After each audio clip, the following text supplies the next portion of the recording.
So last October 20th, 2024, in preparation and anticipation of the Lex 250 thing that we all just went through, they had a 6-month countdown to the day, trying to stir up tension or whatever. And they certainly did with me, because they held a very impressive drone show, of which one of the images is this one here, but you'll see the whole thing in a little bit. And as usual, I always sort of say, how did they do that? And I'm trying to figure out what's behind the scenes. What did it take to come up and put a picture of the Minuteman up in the sky? And that was the sky right in front of the, it was on the, we were all on the fields at the high school. The drones came from the football field, they rose up, and then at about above the grandstand level was this image of the Minuteman. It was very impressive. And I'll show you some pieces of that. And so I got into thinking about this, and I started exploring and wanted to understand what is the pieces of software that they use to build these directions to the drones as to where to go, and all the various things. So what you'll see today is a little sampling of a lot of different drone shows, a little sampling of what it takes to get drones. The reason I laugh at it is it's a very little sampling of what it takes to get drones to move in a show. On my show, and I'll wait until you do. Okay, so what I want to do is first show you a shorter version of the drone show with still a longer version later.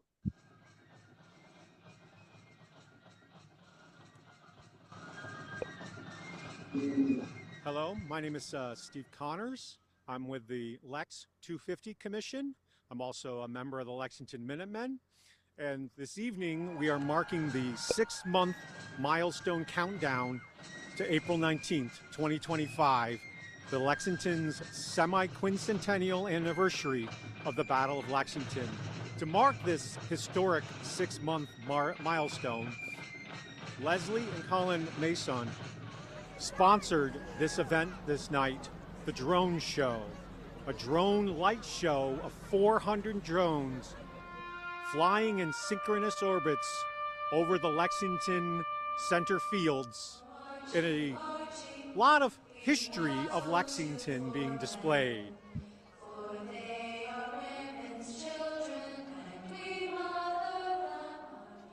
So the show started off with performances by the Lexington Marching Band, the Cal Enlightened Dragon, and then finally we had the William Diamond Jr. Fife and Drum Corps play. Then there was the main event, the drone show. 400 drones flying in synchronous orbits, lighting up the sky with scenes telling the history of Lexington. In 1769, 40 Lexington women gathered to spin linen and wool to show that they would no longer buy fabric imported by Britain. In 1773, citizens of Lexington burned their tea in protest of British rule and taxes. On the evening of April 18, 1775, Paul Revere called upon a friend to make the agreed signal in the North Church steeple to show how the British regulars were going out of Forsdick. It was then about 11 o'clock, and very pleasant. I alarmed almost every house till I got to Lexington. The regulars are out. To arms! Captain Parker, the regulars are just down the road. Sound the alarm. Lay down your arms. Disperse, you rebels.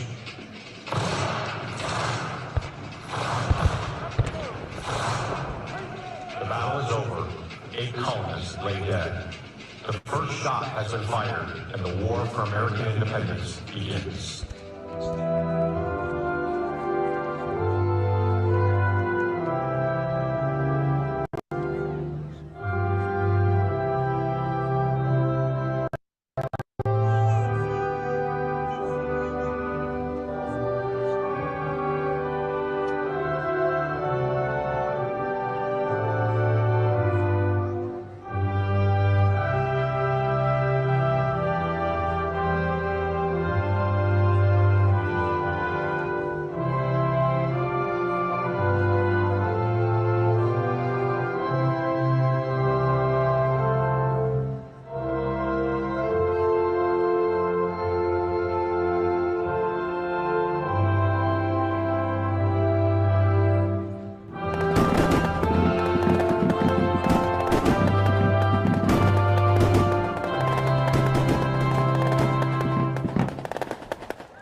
that was the first video. Now, I should say something about all of the videos that you find about drone shows, is that they are usually heavily edited because drones don't move that fast.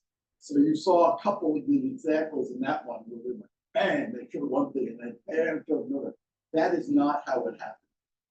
The drone show was actually 14 minutes long. You saw an excerpt. I mean, granted, it was not the whole thing or intended to show the thing, but they didn't show the dead periods between when the drones were repositioning themselves into the right next scene.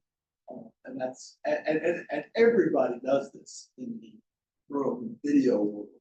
So be careful when you're looking at something because you really understand what you're seeing. Okay, so that video is to show another good video I found that I thought set the stage for me talking in a little more detail about how these things are choreographed and how they're built. And so here's another good one that I found on YouTube, or yeah, I think it was on YouTube. Every time I see a drone show, I can't help but think, how is this possible? To me, it looks like modern witchcraft, so that's why I decided to find out, how do drone shows work? The creative process for a drone show always starts with an idea. Maybe you're dreaming of an aerial dragon or a specific message written across the night sky. Whatever your vision, its realization involves specialized drone show software. This software resembles 3D programs like Blender or Cinema 4D, where you can create objects and animations in a virtual environment using vertices, the corner points that form the structure of any 3D model. For example, a simple cube has 8 of these points. However, instead of working with vertices, you work with drones. These drones, illuminated in the darkness, take the place of vertices to assume any imaginable shape in the air. Unlike 3D modeling, where you also work with edges and faces, a drone show presents a different challenge. You don't have edges or faces, only points of light. To mimic a simple shape like a cube in the air, depending on the desired size and resolution, many more than 8 drones are required. Every show design consists of 3 crucial elements. We need to know how many drones are necessary to create the shape and animation. Then we need to program the XYZ coordinates of each drone at any given time during the show in order to create the desired image. And we also need information about when the LED lights on each drone should go on, and if so, in which color. Luckily, modern drone show software allows the import of 3D models and animations. This way, existing designs created in your familiar 3D software can be transformed into a breathtaking airshow. But you can also build a whole show from scratch. There are also plugins that will allow you to create a drone show without having to leave your favorite 3D software. In the SkyBrush add-on for Blender, for example, you can create distinct key shapes or frames at different points on the timeline, such as a ball at the beginning and a cube at a later time. The software then automatically calculates the intermediate shapes and creates a smooth transition between these keyframes. This process, known as interpolation or morphing, allows the software to generate the frames in between the user-defined shapes, resulting in a seamless animation without the need to manually position each drone. You just set the start and end points, and SkyBrush handles the transformation between them. Within the drone show software, you simulate the entire show, adjusting every detail until it's perfect. But at that moment, you essentially only have a digital plan, a series of instructions on how many drones are needed, their exact locations in 3 dimensions at each moment of the show, and their color or role. But of course, we need some hardware to bring this aerial spectacle to life. The drones, or show drones, are no ordinary quadcopters. They are designed to be lightweight and robust to ensure that they can maneuver precisely and withstand bumps and strong winds. These drones are outfitted with vibrant LED lights, capable of creating a spectrum of colors and patterns. Furthermore, precision is key in a drone show, which is why these drones come equipped with a ton of sensors to keep them exactly where they need to be. Of course, there is GPS to determine their precise location, but they are also equipped with EMUs or inertial measurement units, which help the drone understand its orientation and movement. The EMU feeds data about the drone's speed, the angles at which it's tilting, and its direction. This information is crucial for maintaining stability and to ensure the drones fly according to their programmed patterns. Then there's also the barometric pressure sensor. This sensor helps the drone maintain a stable altitude by measuring atmospheric pressure. Since air pressure decreases with altitude, the drone can determine its height above the ground. They also have collision prevention sensors, but more on that later. Industry show drone examples include the Firefly Gen 2 that was used in this show at the anniversary celebration of the St. Pete Spear, and the Intel Shooting Stars, which were used at the Olympics and the Super Bowl. It offers a flight time of around 20 minutes and has a range of 1.5 kilometers. Fun fact, the current world record holder for the largest drone show used 5,162 drones and was performed in China by High Grade. So you programmed your show and all drones are neatly laid out on the field. But how do you transform this collection of drones into the stunning formations you had in mind? The answer lies within the control center, the beating heart of the show where everything is coordinated. A computer loaded with all essential data in the form of ones and zeros is connected to a transmitter. This data is then sent into the air as RF signals through an antenna. RF communication, similar to Wi-Fi or radio, uses electromagnetic waves called carrier waves. These waves are basically invisible light and therefore move at the speed of light. This makes them perfect for applications where any noticeable delay is unacceptable. Flying over 1,000 drones next to each other can get very hectic and very messy. Imagine drone 769 and drone 775 are part of a large drone light show. An unexpected gust of wind slightly pushes drone 769 off its intended path, putting it on a potential collision course with drone 775, and all of a sudden, the show is in danger. Here's where technology steps in. The drone sensors detect that drone 769 is pushed off course and notices the increased proximity to drone 775.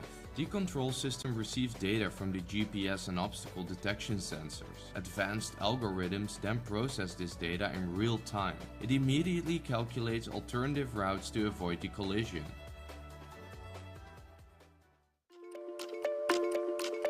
And last but not least, safety. Drone shows incorporate multiple layers of safety to ensure the well-being of both the drones and the spectators. Geofencing creates a virtual boundary around the performance area. Drones are programmed not to fly outside these predetermined boundaries to ensure that they remain within the safe and approved airspace throughout the show. Most shows also include a panic button to immediately ground all drones if necessary. This can be triggered manually by an operator or automatically by the drone systems. It is also possible to take control of each individual drone if one decides to go rogue.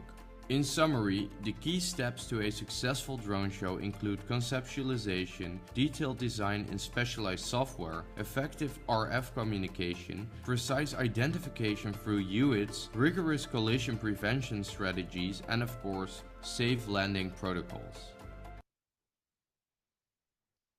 Okay, so that was a very, it addressed a lot of issues. I have some quibbles with how he explained the RF, all the communication stuff.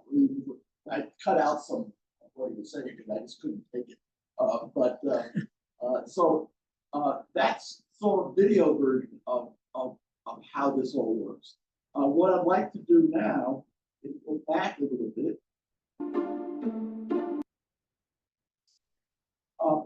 and put this into words. And I have identified about 10 different topics that were talked about and have been talked about in other places.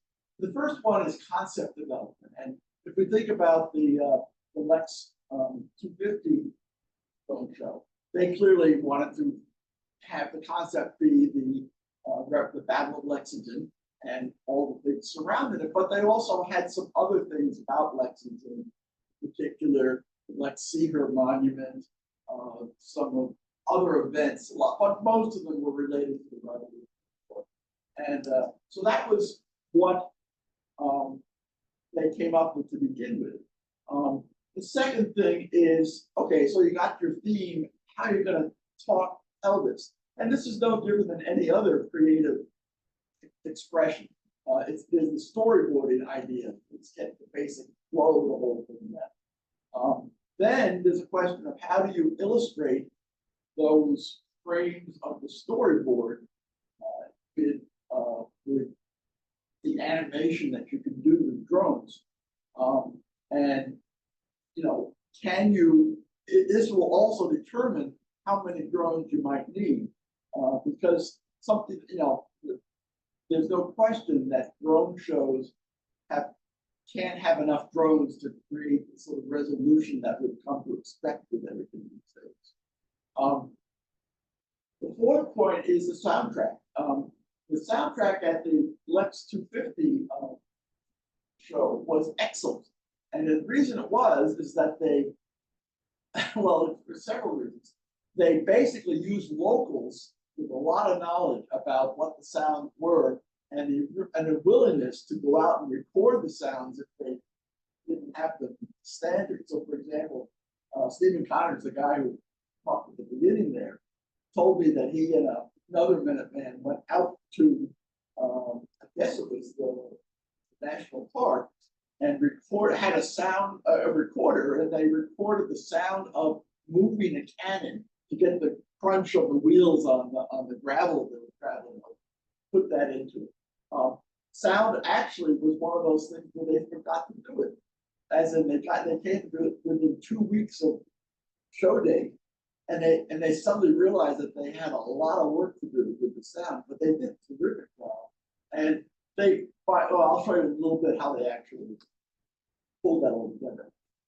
Then there's the issue of once you've got a lot of that going, what are the day of the event equipment requirements? Things like we talked about the type and number of drones. How many computers do you need to control all of these drones? And if you have 400 drones, that's one load on a computer. If you have 10,000, by the way, this thing is dated. The maximum number that's been flown to date in the drone show is 10,000 and some small number extra in China. So, you know, how many computers do you need to control that? You still do it. What kind of wireless communication do you need? Turns out that it's not just the communication, but it's also the location aspects of the drones. That issue about drones getting blown off course and then having to get back. They use a lot of interesting tricks to try and really get that information accurate. Your cell phone, your iPhone, I discovered the hard way by trying to use it for precise location. It is not any good at that. It seems to, you know, it's able to navigate us around the country on all the superhighways, but try and find one gravestone that's next to another one. Forget it. You just have to start looking at names. And so for the drones, what they do is instead of using the international GPS information that's out there that cars use or phones use, they basically establish a point in the middle of their field where they set up all the drones, and they get a very precise measurement of where that point is. And they basically assume responsibility for the GPS signal that goes to the drones. They don't use the one that's out there. They very accurately measure one spot. And since the distances that are being traveled are much, much less than what the normal GPS system is, they get the position of the drone pretty accurately. And he talked about some other location sensing mechanisms. Let's see, I don't need that. I need this. And then, you know, what kind of area you're going to have, will you need in order to launch all these drones? We'll talk about that in the next slide for this particular show. Then there could come to the other side of the program, and that's one of the things that I am most interested in because it's something I do. or can programming in general, whether it's drones or computers, they're the same thing. And the question is, what kind of tools can you use to specify the position and color and timing trajectories of drones in one of the shows? Because even with a small number of drones, you can very easily make a big mistake and have two of them come crashing into each other as they're changing scenes. Simulation and testing, I mean, you know, I hate doing that, but you do it all the time when you're building something like that. Safety protocol, I love the fact that safety and security are always the last thing you think about when you build a system like this, because it's so hard to build a damn thing. You don't want to have to sort of hesitate what you're doing. It's happened time and time again, including a lot of big projects like the internet. Then there comes like any performance, so rehearsal and the final preparations and all the things you forgot to do. And then, of course, the thing that rarely happens is analysis of how did this go off. Because everybody's so tired by the time they finish this thing. And they say, forget about how, you know, you better like it. Anyway, so that's the sort of generic kind of things that if you say, we want to put on a show like the one that they did, all the things you have to think about. The next slide here shows what was actually done, because I spoke with three of the people who are the people. Well, here's Leslie. Here's the guy who we spoke at the beginning, and here's the other person, another person who's involved. These three people were the ones from Lexington. The rest of these people are from Firefly Drones. And Firefly Drones was the major provider of all the technology, all the drones, and they ran the show. So the three people I pointed out were members of the Lex 250 Commission, and they took that on as their project. And so they in fact came up with the concept of what this was all going to be, and they were responsible. One person, Leslie Masson, was largely responsible for the storyboarding. She likes to sketch, and so when they had come down from the concept of what they wanted to do, she came up with a number of different sketches. This is not her sketch; these are the inspiration sketch. But the team and Leslie worked together to come up with a sheet of papers, which they then handed to Firefly and said, "We'd like to have these things." And then there are sort of the animation techniques for drones. And I'll show you a little bit about how that's done today, or maybe along with the programming. But it basically goes from a sketch to a digitized version of the sketch, and then finally the real thing that gets up there. And of course, there's one advantage about eyesight and colors and things like that. Everything blends back together. You see this very digital picture. It doesn't look very interesting, but by the time it gets up in the sky and there's haze in the sky, everything sort of comes back to the global warm and fuzzy kind of things. Then there's the issue of the soundtrack creation. And I mentioned that Steve told me about how that all almost didn't happen, but it actually made the show, as far as I'm concerned. Actually, I should stop right now and ask how many people in the room actually saw this show live. So about half of us. Okay. So, and unfortunately, I'm going to say to everybody, you will never see it again, because it costs so much to do these shows.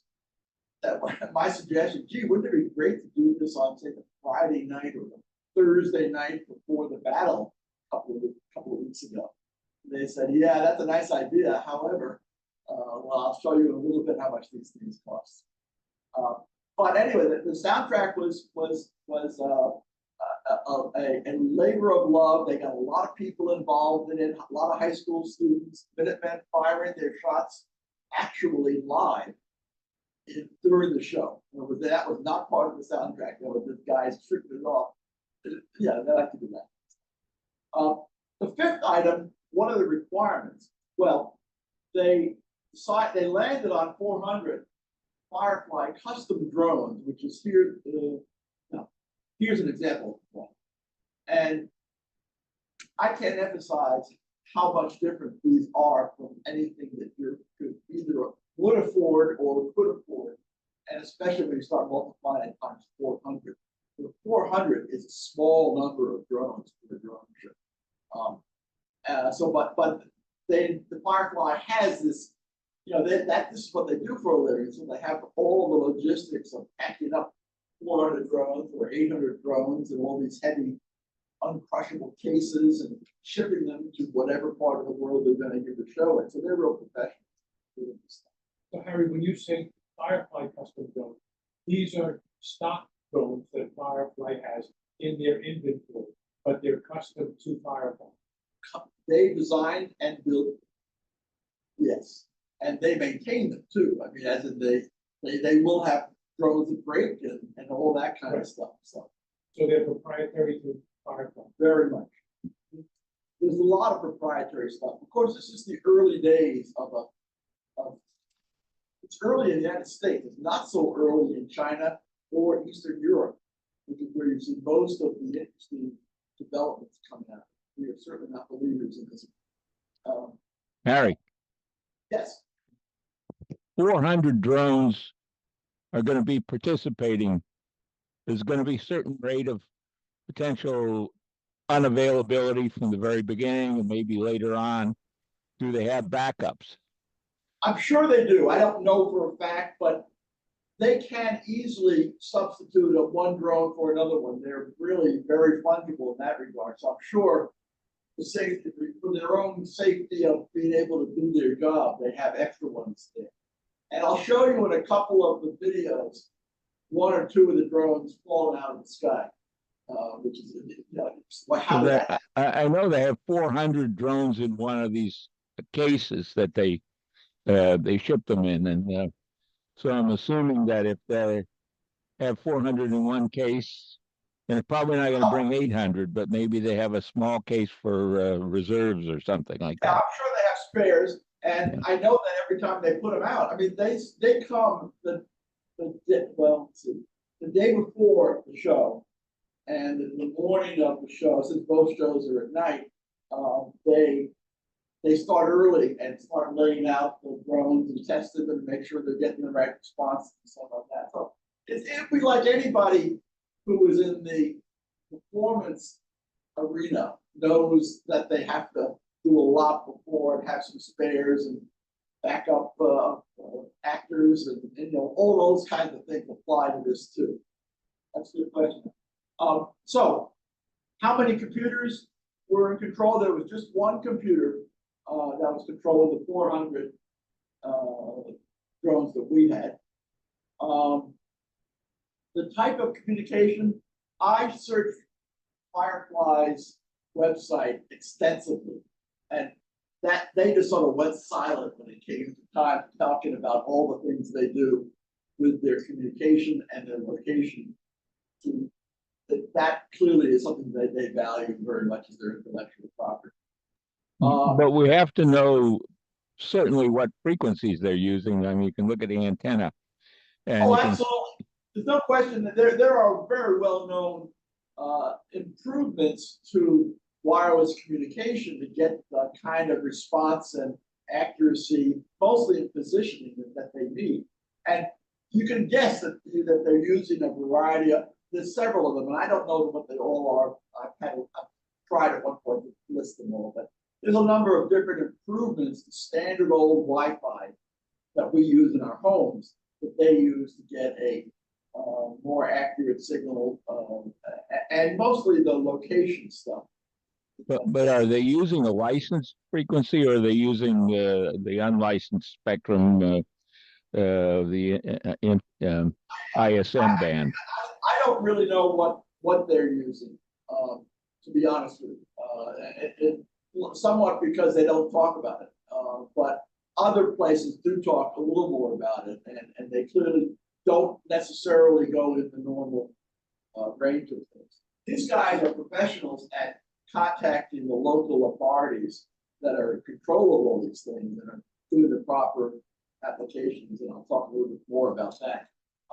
And the size, so the last point on that one, the size, the type and size of the launch area, It's for 400 drones. They use the entire Lexington High School football field, which is where they set up all of their equipment. And typically, what they have is they have this two-dimensional array of drones laid out in the field. Not necessarily the square root of 400, but rather it can be a sort of a rectangular of any shape. And then they have in the middle of that field where they have their beacon. And that's the position they measure. And so all of the GPS signals they're sending out are relative to that particular beacon. And I didn't, and they don't let anybody in the area. I mean, they did a really good job of fencing themselves off so that no one just came and said, "Oh, I'm a technical guy. I just want to see." You know, they didn't want to hear that. I don't know. Okay, so the sixth item is programming drones, and that's, as I said, I believe the Firefly. I don't know what system they use. There are several, but they're all like SkyBrush, and in fact, all the illustrations we've seen so far in the video were of SkyBrush. And if everything works, I'll give you a little demonstration of SkyBrush in action. But it's a very impressive system, but a very complex system. The simulation testing is done by Firefly. They were really all. We did not have a rehearsal, so they just arrived, and the whole show was never came together before that one night. But it was simulated, and you'll see how that can happen. There was a no-fly zone around LHS, Lexington High School, during the time of performance. It wasn't just no-fly drones, but no-fly airplanes, and then there was also geofencing. That basically is this, not so much a dome, I think, although maybe you can say it's a dome. It's a cylinder that says don't go anywhere beyond the edges of this cylinder, and that is done for safety, so they don't have a problem. Sure. I was on the field, and we were commenting that we saw a few small planes go by. How was that enforced? Oh, well, Did they were them? outside of the no-fly zone. So You saw they them were too? on the edge of it. And it isn't enforced. It isn't. It's like everything else in the FAA. There are rules. If you don't follow them, you might crash into a drone in this case. But I don't think there is any way to enforce it. But they probably penalties and stuff like that. The no-fly zone, if they were at the Lexington High School football field. Yeah. The no-fly zone, even assuming it's a cylinder. Yeah. Or some shape like that. Yeah. I mean, how big can it be? Half a mile in radius? I think. Right? Oh, which is not very big. No. And when you're looking at an airplane, it looks like it might be right over it. Could be 2 miles away. Exactly. We're not experts. Exactly. And another example of that is during the reenactment of the battle, my friend Craig Sandler showed me his cell phone, and he's a pilot, and he has an app on it that shows no-fly zones. And the day of the reenactment of the battle, you get to no-fly zones around Lexington, around Concord, and around the Minuteman National Park.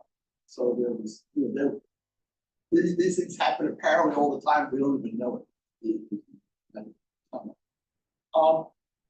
There were, as I said, rehearsals and final. There was rehearsals only in simulation. There were a lot of final preparations, and I think the fact that they chose to also include in this evening 3 different people-oriented systems, the various bands and things like that, was just they were doing a lot of extra stuff. And then finally we get the post-show analysis. I don't know. I haven't heard very much that came after. I've done a couple of them just because I was interested. I wrote a paper that's referenced in the beginning of this deck of slides that appeared in the Colonial Times in December, and that's the basis of this talk. Although it's quite different. You can read that. It has some other interesting stuff about it. What else did I? That's probably about it. Okay, so let me go to the next slide. Okay, so we've had a lot of theory words. Let's build one. Now, this is where I try on each of these talks to go do something real live and as opposed to a video. We'll see. I hope it works. So how do you create the instructions for the trajectory, color, and position of a drone? Well, Blender is used in the large. They sort of they made some comment about, oh, you're familiar 3D modeling system. I thought, how many people have familiar 3D modeling system? I don't think very many, but anyway, Blender is this program that is used. And the reason it's used probably is because it's public domain, free software. There are people who undoubtedly make tweaks to it because it's open source. You can do that, but it's made for simple movie animation. So, for example, you saw in one of those videos the truck coming into the synthetic scene. 3D printer objects, all these little figures that are being printed at home things have had a 3D modeling system to actually say where all the points of the plastic are, and many others can use Blender. And the point they made about there's a whole, usually with these systems is a catalog of objects, and that's terrific because you can take those objects like a picture of a guy standing or whatever. I don't know that if any of that was done with art, and import it into Blender, and then use what is the next piece of it. The Skybrush Studio is a plugin to Blender, so it basically customizes it to the needs of creating the instructions for drones. And the two of them together, it is a very impressive system, and it's also very complex, which frequently happens when you have two systems that weren't really the same, and they have to do stuff, and there's just a lot of things to think about when you're doing this, and you'll see me struggle with it. So anyway, the combination is very complicated and difficult to learn,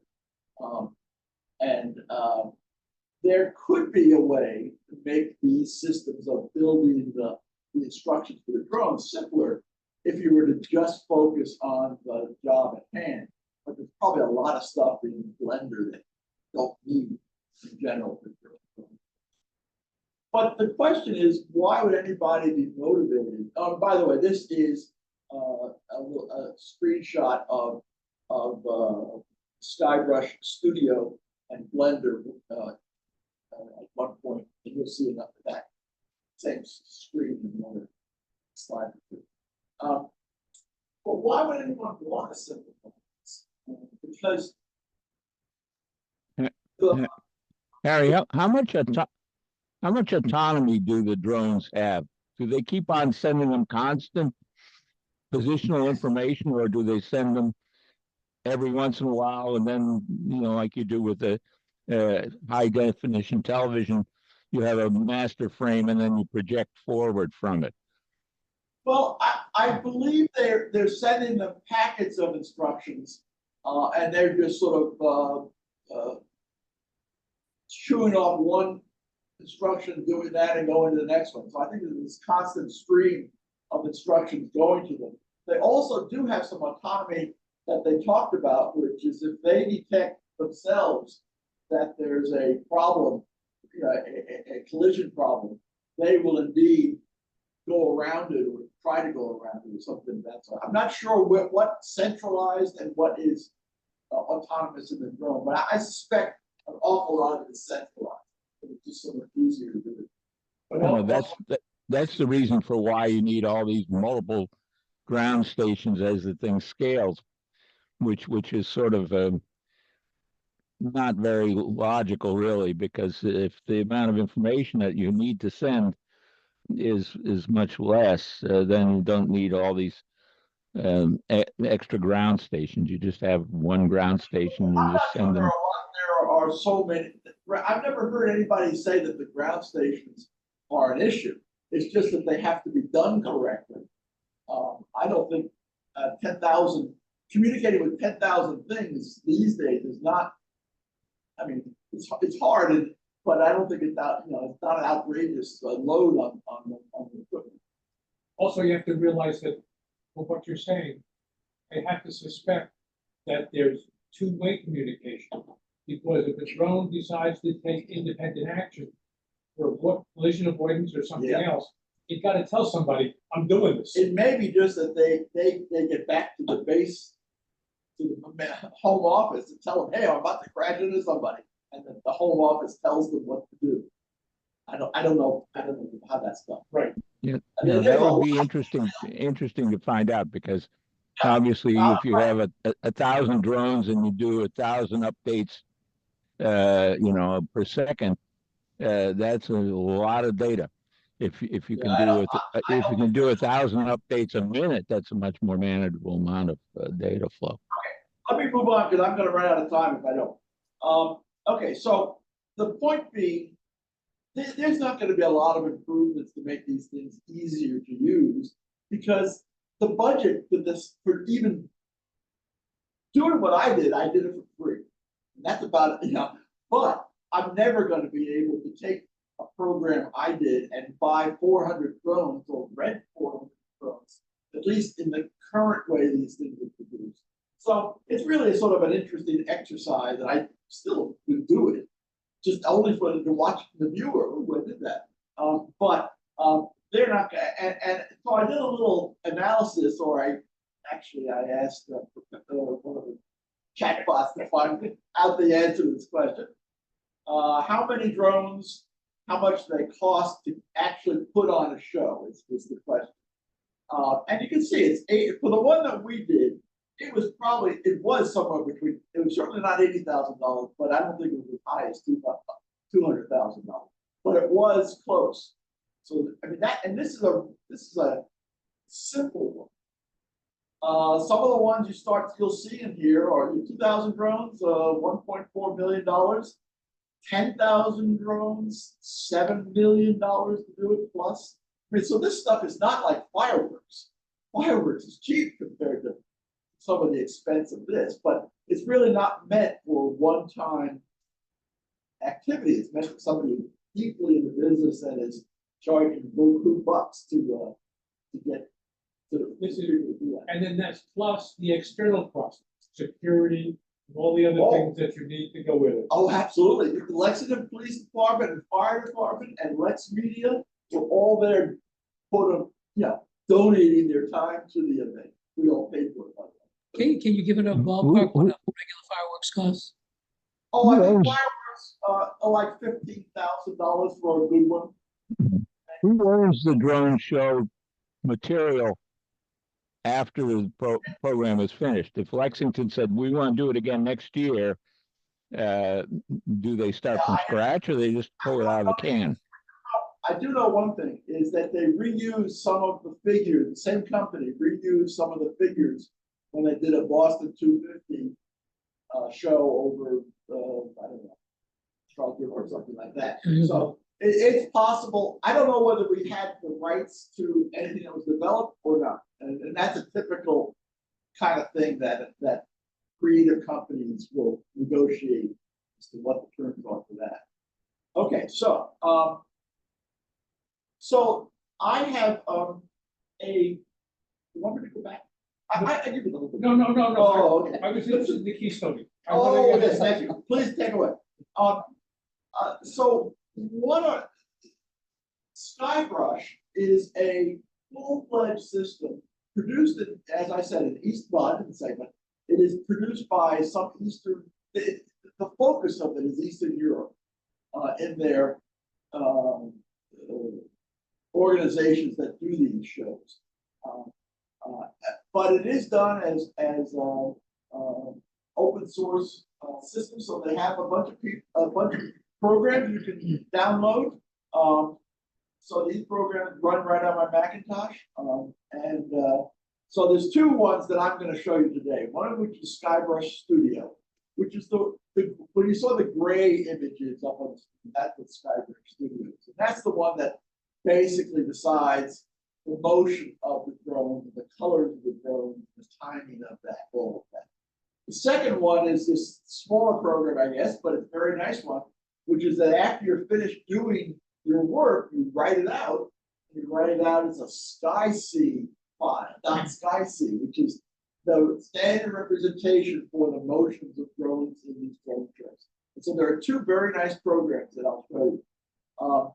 Then there's when you're there's no drones involved in this and so on. But the next is when you actually go and are showing, giving a show. There are three other components.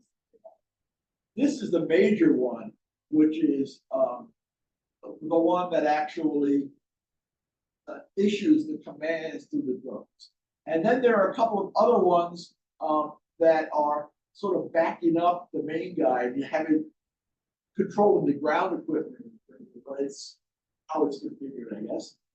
And then there's another one that I don't really know about this. This sounds like more of an inventory kind of thing. I don't know, I'm not quite sure. But the point is they have 5 modules that you can get either as a do-it-yourself user or as a paid user. That's typically quite often the same, the way companies do open source. They will give out some basic version of it, but they actually have a pro version that is even more capable than what they'll let. Great. So,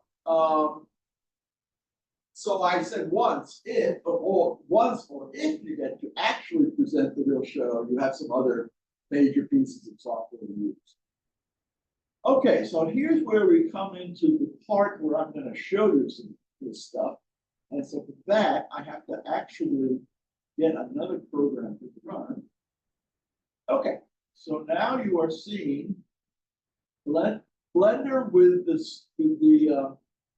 Skybrush plugin added onto it. And I wrote this all down so I get it right. So let's see if we can do it. So after properly downloading and setting up Blender and Skybrushes, they're all plugged in together and they seem to be working right. The first thing I do is type N. So this is an example where here's where the plugin comes and a little list of commands comes on the edge here, telling me what I can do. And what I'm really going to do first. So what does this thing look like? They will be building something called a storyboard. And that storyboard is a set of maneuvers that the drones will do. But the first thing we need to do is to, so this is, the formations tab controls the various scenes of the storyboard. The first thing we do is to create a takeoff grid. And I'm going to actually try and repeat what you'll see later. I have 2 different versions of this, but instead of doing 8 by 8, I wanted to do something that's a little different shape. So I'm going to put 16, oops, yeah, 16 by 4. And so I have 64 drones. And I'm also going to have them be spaced 3 meters apart. And this is how we would lay them out on the field. So now I'm going to do that and add it to the storyboard. And now you see it. Here they are. Okay, so they're all selected at the moment. So it adds the first frame of the storyboard. And it shows the view of 64 drones on the grid, and you can move in and out. I haven't discovered, although I know you can do it, is to rotate the XY or the XY and around the Z axis. Yeah, One of those things. One of those things. But I haven't figured it out yet. I was rushing. This is good. The next thing I want to do is to create a takeoff formation, which is so this is where it really is related to drone shows. This is not part of Blender, it's part of Blender. Okay, so the takeoff show says at frame 1, with a velocity, well, I'm going to change that not to 1.5, but just to 1 meter per second. And I'd like to go to an altitude of 10 meters, 30 feet. So. And I don't know what this is. And I still want them to be 3 meters apart as they're going up. Oh, I probably could, I don't want to do any changes.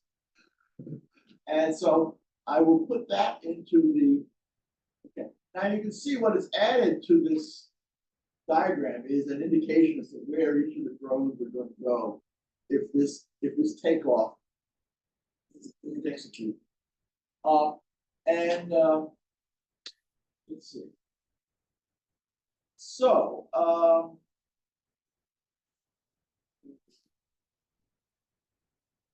okay. Now, I'm just going to, I'll tell you what I was planning on doing. I never could figure out how to find out how to do it. I was planning on having this thing come up, tilt itself up, and spell out Lexington LCTG, our initials, right? That was my goal. Didn't happen. So anyway, we're just going to go up 30 feet and then down back 30 feet and say, hey, that was great. That's our show for today. And that's $35,000. Yeah, that's right. At the door, I'll take it. Yeah. You can do better enough too. Okay, so now let's see. So I did that.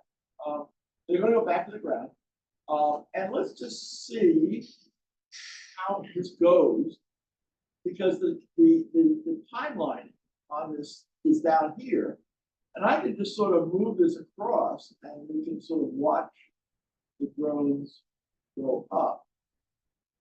Okay, and we get to like 141, and then reach the top. And then I can go back, but this will actually. So, oh yeah, my comment that I wrote down, it took me a day to get to this point. Maybe a 10-hour day of figuring out what the hell is all of this stuff that's all around me here. There's a list of drones over here. And who knows what this stuff is. I'm sure it's important, but I just focused on these and a couple of written down tutorials that I got. Plus, a couple of times I had to go to a chat bot to find out how I actually did something. Harry, this actually looks easier than DaVinci Resolve. DaVinci, yes, it probably is easier.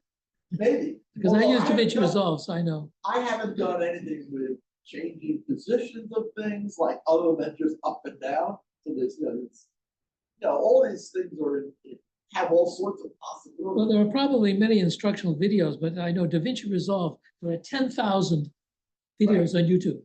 Yeah, exactly. Yeah. So I don't know. This is what happens when things sort of get accreted over time with functionality. They don't back up and say, what's the big concept? So I'm not surprised that you spent a day trying to get to this point. All right. So all right. So I got that out the end of the first day. And I need it. I can play this back automatically, but there is something very critical I only discovered that I need to extend this because it's 241 clicks going up, and that's what they leave it at, but they didn't talk about the clicks coming down. So I'm going to have it go to 500. Okay, so I've got it now so that I can actually.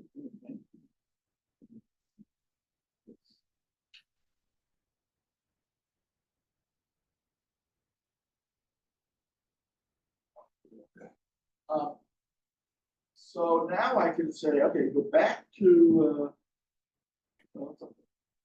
I can use this button to automate the execution of this thing. And it will go up. And this is the point I was going to have them tilt up, and now they're going down. They aren't, although they are not going down because I You forgot to buried put them. in the land. Okay, all right, sorry about that. I forgot to put in the land, oh, stop this. The landing instructions. And it says at frame 241, with a 1 meter per second, down to altitude 0, and keep that spacing 2 meters. And let's just say, wait a minute. So now we have 3 different frames in the storyboard. Here's the takeoff grid, the takeoff going up, and the landing coming back. Now, Harry, it says formation over there with a Yeah. drop down. Yeah. Are those some package just below the, you see where you are? Yes. The blade? Right Oh, below this, it yeah. says formation. That is the, those are the attributes of this particular item, the landing. Okay, So you don't have canned formations in there that you can no, use here? no, I don't, but there's gotta be libraries of this stuff, and I'm sure, once you get into the business. Oh, yeah, you got your own libraries. Right, little amateur like me though, Yeah. and finding the demos and the libraries around is very hard. Okay, so, but this is, yes, you're right, these are all the characteristics of that particular frame in the story.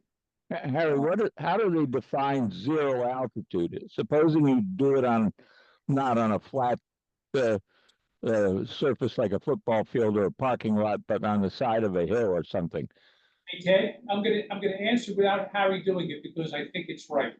The answer is you set up the little gizmo in the middle of the field, that's your home base, and that's ground zero. The coordinates are 0, 0, 0, 0, 0, 0. And everything is done relative to that. Yeah. And right, but now I lay out 400 of these things 3 meters apart, and the difference between the one corner and the other corner might be 50 meters.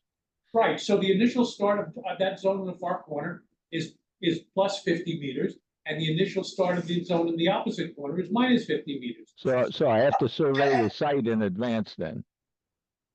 Something, yes. Yeah, and the other thing is that drones, their actual position when they come in contact with something physical isn't. I mean, they can drop a little bit at the end, but they don't get way off. They just basically keep their grid-like organization. I mean, I watched the show, and they went from being on the ground up to forming a 3-dimensional grid in relatively short order, and they sat there before the show started. They have them in a 2-dimensional array on the field. Yeah. And the takeoff the takeoff only takes some of a subsection of that whole thing and brings them up in planes so that they can form a cube. Yeah, I was standing in a very good location and taking pictures, and I saw them setting up that 3-dimensional grid, Right. and they hadn't turned the lights on yet, Right. and then they turned the lights on. Yep. Okay, so now the next thing is to save this masterpiece as a blend. So this is the 3D modeling system is what we first sent it in, so that you can come back tomorrow and get back here. That's the only reason I'm doing this. And I'm not even going to do it, but you would say it by saying save as, and it would take everything, the state of this system right now, so that you could open it tomorrow and take off this particular everything we've done so far. So that's one version of it, but that's not really what we want to get out of this. What we really want to get at is to export the existing storyboard. And so there's another tab here. And there is an export to SkyBrush. This format of file. Okay, so I'll do that, and I'll do my show my third laundry. I keep everything in the downloads folder.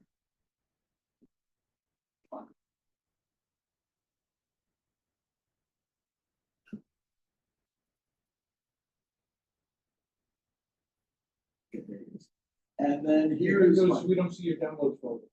yeah. And here's my, you can see where my head is going, because I have instead of calling this the drone folder, I call it the sound and light.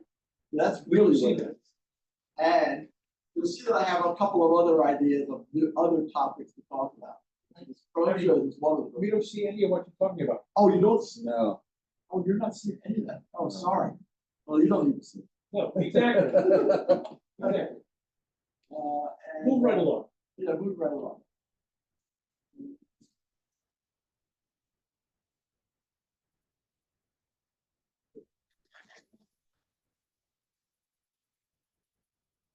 You're probably gonna have to change your share if you want to do something else. Or import it into here. What's going on here? So I'm gonna save it as that format. It's the so-called Sky C file. Okay, let's just say that word. And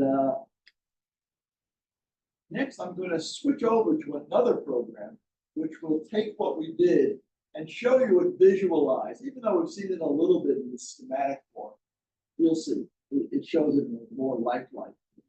And it's when I start off with this program. And this one asks, so this is called SkyBrush Viewer. Stop sharing and share the other screen. Oh, thank you. That's all right, don't panic. You're doing fine. All right, thanks. He hasn't figured out how to share both the screens. Stop sharing. Share again.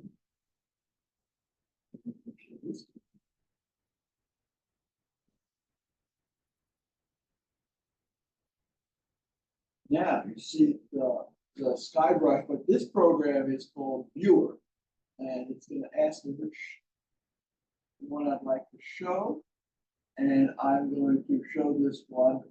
My intentions were correct. It's the LCTG1 Sky C file, right there.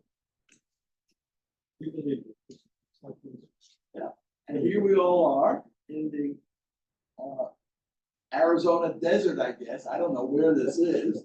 But here are all the drones we're looking at, and we can do various things with various angles and like do it all out. But I can say, go ahead.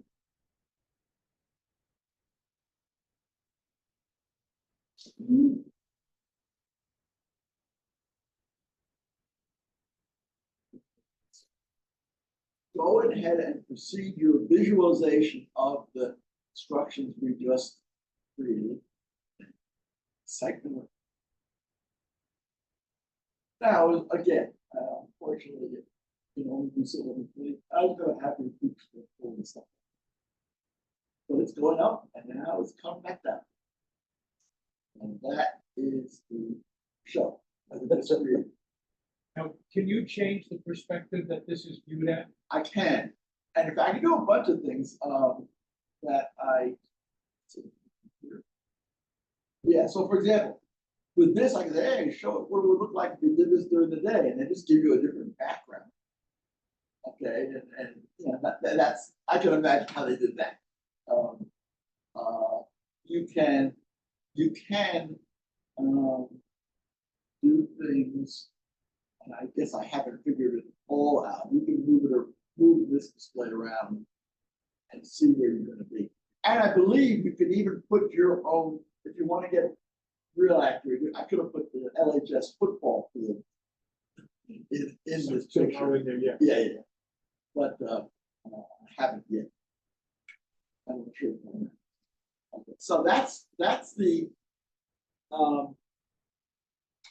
essentially, okay, so that's it in the micro. I did one little activity of what would go on in a so Firefly did all of the 14 minutes worth of stuff that we saw in that evening of October, using a system like that.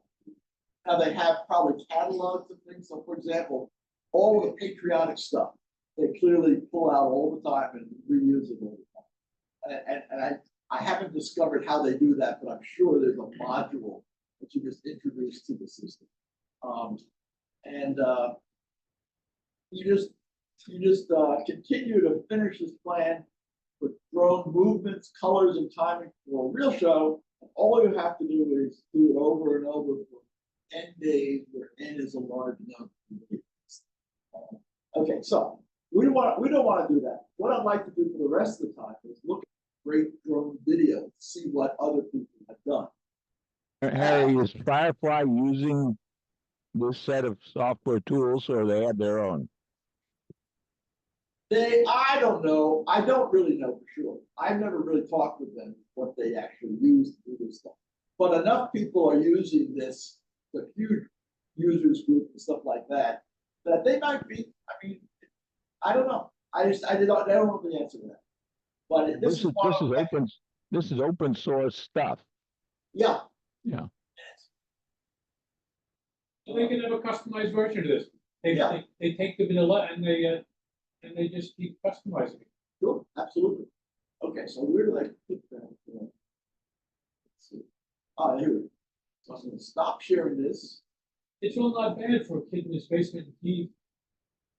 Absolutely, and you know, you can see the reason I know a whole lot of it's Eastern Europe is because the accents on the people doing the narration, the videos. There's a lot of videos out there.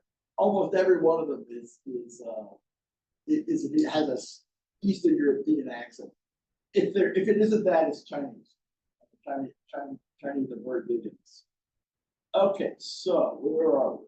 I think the center of drone technology now is becoming Ukraine.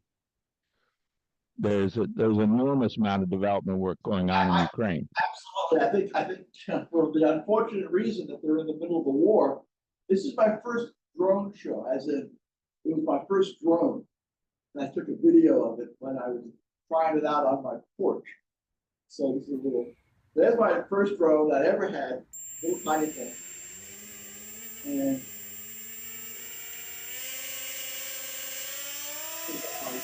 table we have out on the porch. I'm going anymore fast. Although I was so fearful of going off the edge.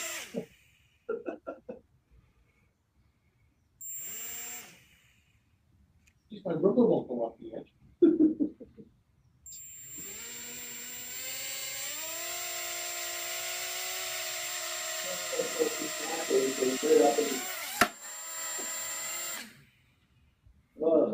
So that was the end of that particular drone show. Sorry about that.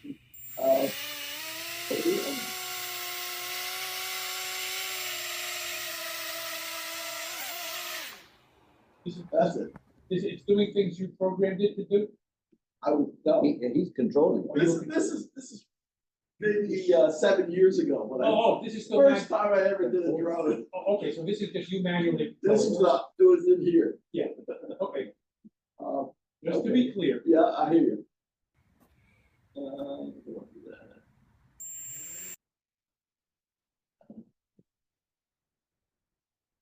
This is this is Firefly's advertisement. Their version of the video of the Lexington scene. So this is quite good because they've done a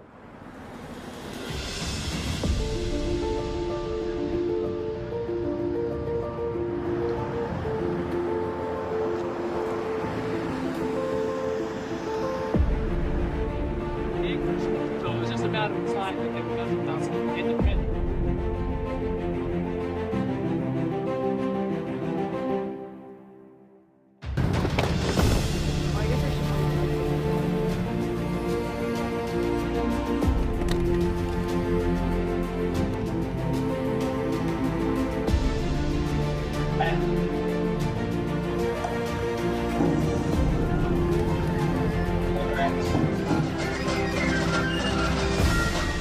Lexington, Massachusetts, birthplace of American liberty. 250 years ago, on April 19, 1775. Back of my head.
hear some amazing drone shows, and I believe what these do is they go up in the number of drones that use these shows.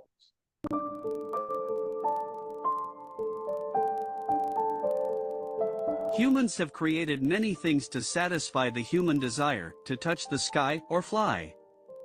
The drone is one of these inventions.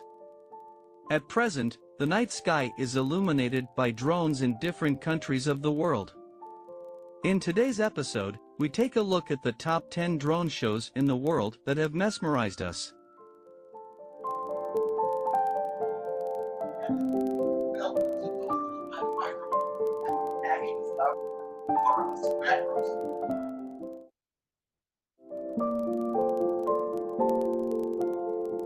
Star Wars organized a drone show in New York, USA. About 200 drones participated in this drone show. Here various elements of Star Wars are displayed in the sky via drones.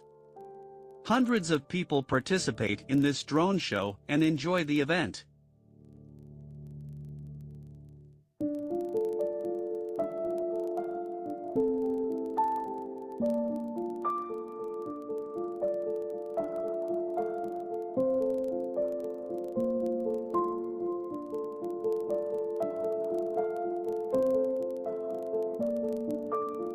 In 2020, a drone show was organized in Milwaukee, USA. Hundreds of people flocked to watch this colorful drone show in the night sky.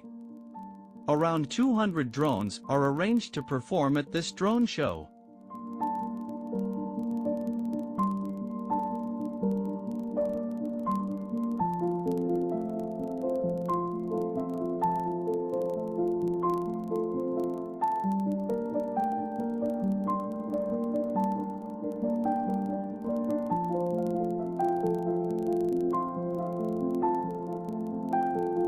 Paramount Plus and Vivid Sydney were proud to present the largest drone light show ever seen in the Southern Hemisphere.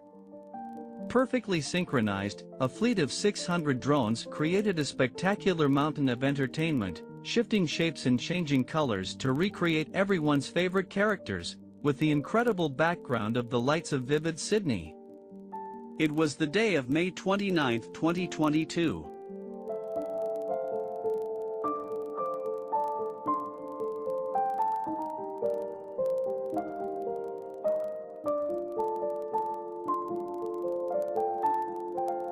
China organized a drone show in 2019. It was the most amazing drone holographic light show in China. They have been made of birds, love symbols, trees, flowers, deer, and many types of portraits. The audience was enthralled to see some colorful puppets, jellies, and masks being made.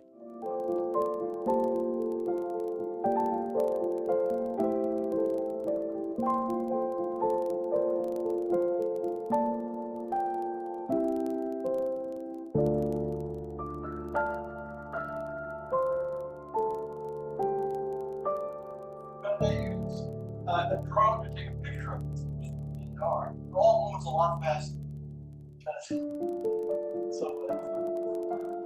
This year 2022 drone show is organized in the famous city of Dubai, United Arab Emirates. This drone show showcases the history and traditions of the Arab region. Thousands of people thronged the banks of the river to watch the drone show, organized by hundreds of drones.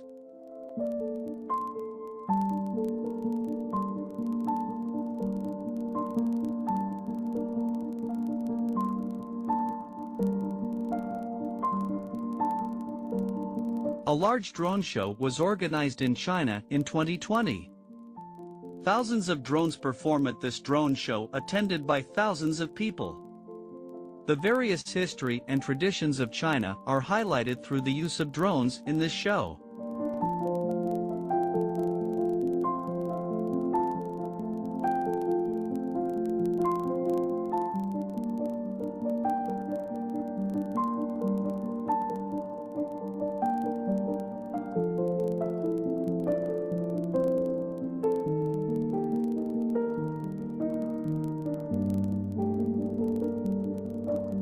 It created a magnificent light show for this year's Burning Man made using 1,000 drones, that flew over Black Rock City. The drones formed several fluid images during the show, including a three-dimensional face, a replica of a Burning Wooden Man, and a tribute to the late Larry Harvey, one of Burning Man's founders.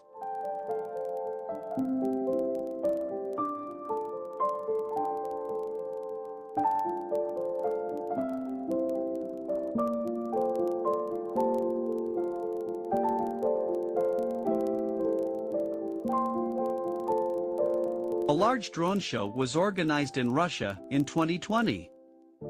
Thousands of people flocked to watch this drone show. About 2,198 drones participated in this show, the largest in Russia. The show displays Russia's history and heritage in the night sky via drones.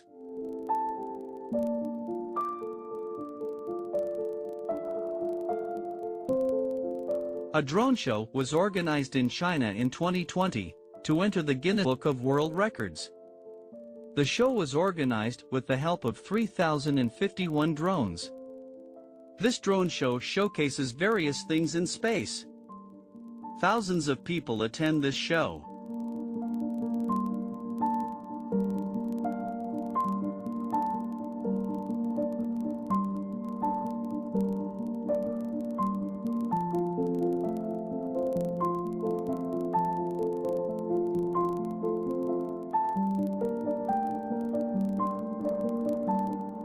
A drone show was organized in China in 2021 to enter the Guinness Book of World Records.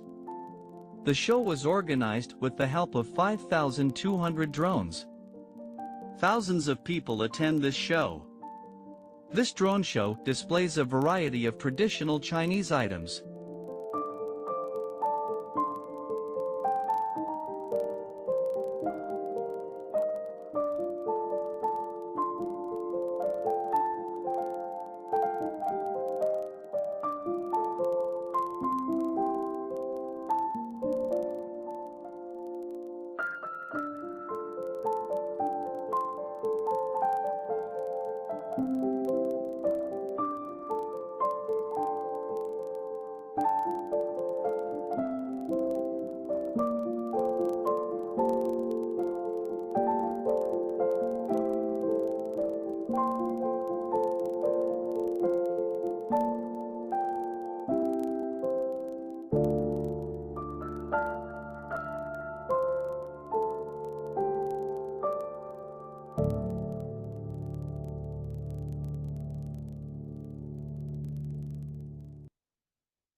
This is 10,197 drones taking to the sky. The record attempt took place at Shenzhen Bay Park by a multi-Guinness World Record title holder Demode, a leading company in drone shows within China.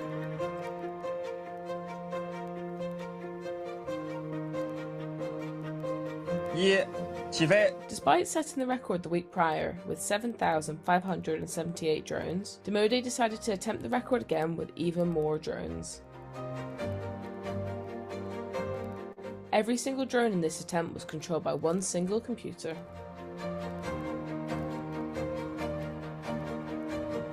The aerial display and record attempt was made to celebrate the 75th National Day of People's Republic of China.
The most drones airborne simultaneously from a single computer is 10,197. And there's one more, two more, a very short one. So, as with everything, there's fakes. And so here's an example of a fake drone show. The Shanghai Drone Show seemed to display the capabilities of swarm technology along with pyrotechnics. Drones are certainly capable of carrying fireworks, and they can form complex images like moving dragons. However, with immediate scrutiny, one would notice that these drones are flying exceptionally faster than any swarm performance before it. Not to mention that the fireworks were not reflecting off the water. The city was also moving behind the centered image in the video. There was also conflicting reports of no fiery displays at Shanghai during the turn of the new year. It is indeed a fake, but it's not far off from reality, and it certainly gives us a glimpse of what is possible in the future. And there's a lot of those. There's one of King Kong climbing the Empire State with the The place where this might actually make sense, in financial sense, at least years ago, at Disney World, at night, perhaps every other night, they had a fireworks show, always from the same place. Yeah. And the audience is what changed, not the fireworks, were, whatever they were. If you have a drone show that's static, that just works in that field, and you're not bringing them in and programming and doing all this stuff, you just got it in the can. That could actually make sense. Yeah, in fact, Disney is huge in the drone world. Oh, they do have that? all this stuff in there, in that same presentation. So they don't have to have the expense of expendable fireworks. Right, the repeat expense, right, it's a one-timer. They can be just electricity. Absolutely, and they are, as usual, they tend to lead with innovations of Disney. And, so they already thought of it, okay. Yeah, I'm sorry, it's a good idea. And I think but the Chinese are clearly, very interested in this different style of their shows. They tend to be gentler and softer and different colors and stuff like that. It's quite fascinating. But they may have an ulterior motive. We don't know. Exactly. So may we. Well, I'm sure we do. Right. I'm sure everybody in the world. When your drone show is supported by the Department of Defense, you kind of wonder. All understood. And, and I think since we saw pretty early on what homegrown drones can do in the Ukraine, we all learned very quickly that this is a new front in terms of warfare. Weaponry, yeah. MIT has some drones now that are small enough that you can hold a handful of them in the palm of your hand, maybe 10 or 12 or something like that. So far, they're not very autonomous. They're connected with very thin little wires, but they'll get that way very quickly, I think. So these things are just going to take off, no pun intended, maybe. And I don't think they're going to have some better methods of programming. I can tell you that, because these hand-hewn shows are just not the way to go. What I was really looking for, and I haven't found it, but I'll let you know when I do, is taking a photograph and having that program analyze it for its features, and then try and put a flock of drones up in the sky to sort of show that off. Start with a picture, have Dolly reduce the picture to something reasonable. To be a drone image. Right. Say, Harry, this is Dave Kahn. I got a question for you. Yeah. With so many of these machines, how noisy is it? Well, it's way off the ground, so the noise, you're right though, the drones in general have not solved the noise problem. They are noisy, and when you get that many of them, but don't forget all of these things that we've been seeing today are way off the ground, and they're high up and they're away from the people, and so you probably don't hear them anywhere near. And at our show, they drowned it out with the music. Yeah, because I was just curious, when you get over a few hundred drones, I was wondering if you can even hear a hum, No, I didn't. Well, at the show, I didn't hear that was not an issue of it being an offensive thing that was interfering with the soundtrack. But the soundtrack was terrific, and they must have had some heavy duty speakers on the field at the high school to pull that off. Anything else? A piece of trivia for you, when you said that they had to go to Minuteman Park to get the sound of the cannon crunching over the gravel. I don't know if it exists or not, but the BBC has a free library of sound effects. Right. That has about 6 billion sound clips in it. Yeah. And it's probably there. I'm sure it is, yeah. No, this was Steve just sort of telling me this little anecdote about how crazy it was the last couple of days that he and another guy were all. He may not have done that. Yeah, right. And he's also a reenactor, so he doesn't do anything fake. It's all tries to be historically accurate. Okay, well, thank you very much. I appreciate it. Thank you, Harry. Thanks, Harry. Yeah, thank you. Good job.